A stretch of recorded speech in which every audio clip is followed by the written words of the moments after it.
ಹೆಂಗದ್ರಿ ದೊಡ್ಡ ಮಂದಿ ಉತ್ತರ ಕರ್ನಾಟಕ ಮಂದಿಗೆ ಹೋಳಿಗೆ ಅಂದ್ರೆ ಎಕ್ಸ್ಟ್ರಾ ಪ್ರೀತಿ ರೀ. ಅವರೆಷ್ಟು ಸಿಹಿ ಇರ್ತಾರಲ್ಲ ಅಷ್ಟು ಸಿಹಿ ತಿನ್ನೋಕೆ ಇಷ್ಟಪಡ್ತಾರೆ. ಸಿಹಿ ತಿಂದು ಅಷ್ಟು ಸಿಹಿ ಆಗಿರ್ತಾರೆ ಏನೋ ಗೊತ್ತಿಲ್ಲ. ಮಾಡೋದು ಹೆಂಗೆ ಬರೀ ನೋಡೋನು.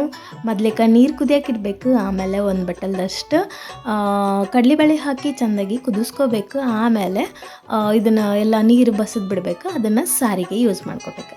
ಆಮೇಲೆ ಬೆಲ್ಲ, ಏಲಕ್ಕಿ, ಲವಂಗ ಹಾಕಿ ಚೆನ್ನಾಗಿ ಮಿಕ್ಸ್ ಮಾಡ್ಕೋಬೇಕು. ಇದೆಲ್ಲ ಬೆಲ್ಲ ಕರಗುವವರೆಗೂ ಒಂದು ಸಣ್ಣ ಉರಿಯಾಗ ಕುದಿಸ್ಬೇಕು.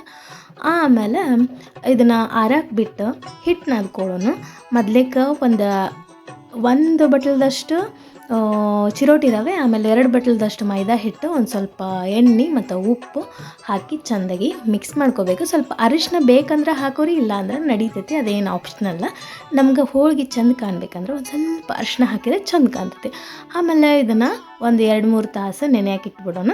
ಆಮೇಲೆ ಇದು ಬ್ಯಾಳಿ ಆರೈತಿ, ಅದನ್ನು ಹೂರಣ ಮಾಡಿಕೊಂಡು ಇಟ್ಕೊಳ್ಳೋಣ. ಈಗ ಹೂರಣ ರೆಡಿ ಆಗೈತಿ, ಹಿಟ್ಟನ್ನು ನೆಂದೈತಿ. ಆಮೇಲೆ ಹೋಳಿಗೆ ಚೆಂದಾಗಿ ಲಟ್ಟಿಸ್ಕೊಂಬಿಟ್ರೆ ಮಸ್ತಾಗಿ ಹೋಳಿಗೆ ತಿನ್ಬೋದು. ಇದನ್ನ ಸ್ವಲ್ಪ ಹಿಟ್ಟು ತೊಗೋರಿ, ತೀರಾ ಹಿಟ್ಟು ತೊಗೋಬೇಡ್ರಿ, ತೀರಾ ಹೂರಣ ಮಾಡಬೇಡ್ರಿ. ಇಷ್ಟು ಲಟ್ಟಿಸಿ ಆಮೇಲೆ ಮಾಡಿದ್ರೆ ಮಸ್ತ್ ಹೋಳಿಗೆ ರೆಡಿ ಆಗ್ತೈತಿ. ನಮಗಂತೂ ಭಾಳ ಇಷ್ಟ ಹೋಳಿಗೆ ತುಪ್ಪ, best combination in the world to Uttara Karnataka. ನೋಡ್ರಿ, ಮಜಾ ಮಾಡ್ರಿ.